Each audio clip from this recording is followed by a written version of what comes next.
While the dust settles on a window of activity, there's only one thing to do.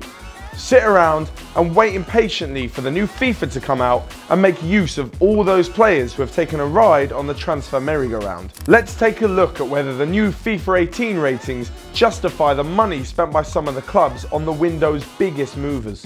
Up first, we pit Everton's new man Gylfi Sigurðsson against Barcelona's Paulinho.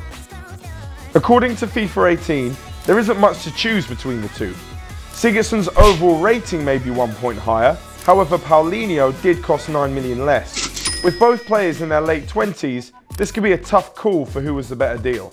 But for me, it's not. Sigurðsson is proven at Premier League level and will more than likely get the lion's share of minutes at Goodison Park to play an important role this season, whereas Paulinho will probably have to live with a few scrappy minutes off the bench. To be honest, the signing of Paulinho from the Chinese league seems more of a marketing gimmick than anything else. They either want to capitalise on the Chinese interest in football or keep some of the Brazilian fans interested in the club after Neymar's departure. It's probably no consolation at the moment, but Everton, you beat Barcelona on this one. Next up is a rather plain and simple fact. Chelsea, you made a huge mistake in this transfer market.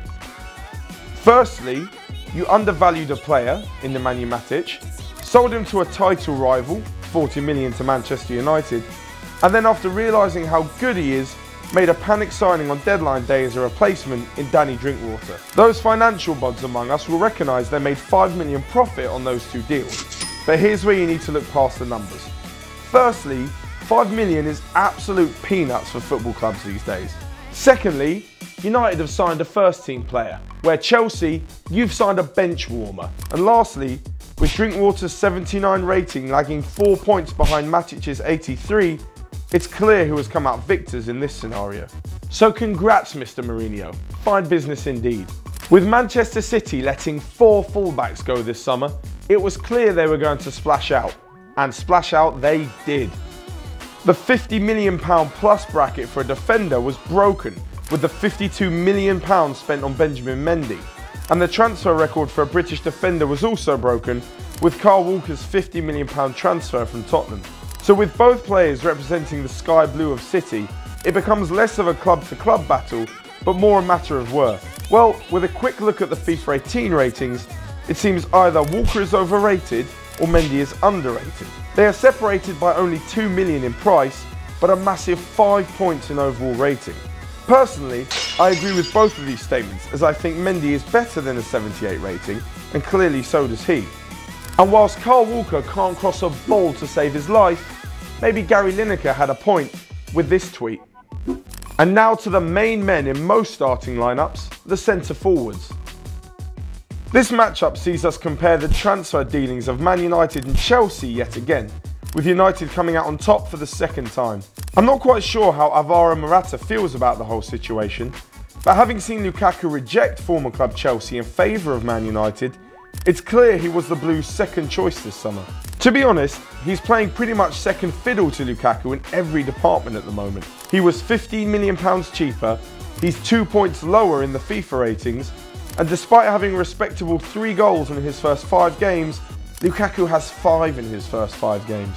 However, as Morata heads into his first season out of Benzema Ronaldo's shadow at Madrid, he may come into his own and end up challenging the goal-scoring charts with Lukaku, Aguero and Kane come the end of the campaign. Now get ready for the eye-watering numbers as we come to our biggest talking points of the transfer window. Barcelona's signing of Ousmane Dembele and PSG's capture of Kylian Mbappé.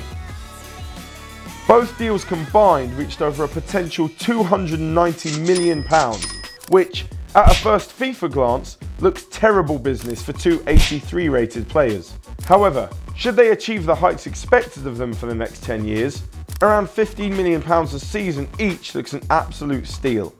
You can guarantee their ratings will improve too should this happen. The problem is that a player's season or even career can be over within a flash with a bad injury, something which Dembele unfortunately now has to deal with. Facing 4 months out, it seems that his FIFA clone will be seeing more football action than he will, at least until Christmas. On the flip side, Mbappé has had a lightning start to his career at PSG, picking up where he left off last year for Monaco. My guess is that he'll be the more likely of the two to repay his transfer fee on the pitch. To finish up, here's my best signing of the summer. In years gone by, defenders have often been undervalued in the transfer market. As I mentioned earlier on, the £50 million plus bracket for a defender was only broken this summer by Benjamin Mendy, whereas the same bracket for a midfielder and striker was broken 8 years ago in 2009, as Kaká and Zlatan Ibrahimovic both made the move to La Liga with Real Madrid and Barcelona respectively. So, even at the age of 30, which nowadays is most definitely still the prime of a player's career, the £35 million that AC Milan have paid for Leonardo Bonucci is a great deal for the sleeping Italian giants. He's the joint cheapest player on this list and the highest rated at 88. He's probably not going to be the first defender since Fabio Cannavaro in 2006 to win the Ballon d'Or, but regardless, he's still a top quality player. So with all this in mind, what do you think? What would you expect from your multi-million pound signing? And how much would you pay for an 83 rated player like Mbappé or Dembele?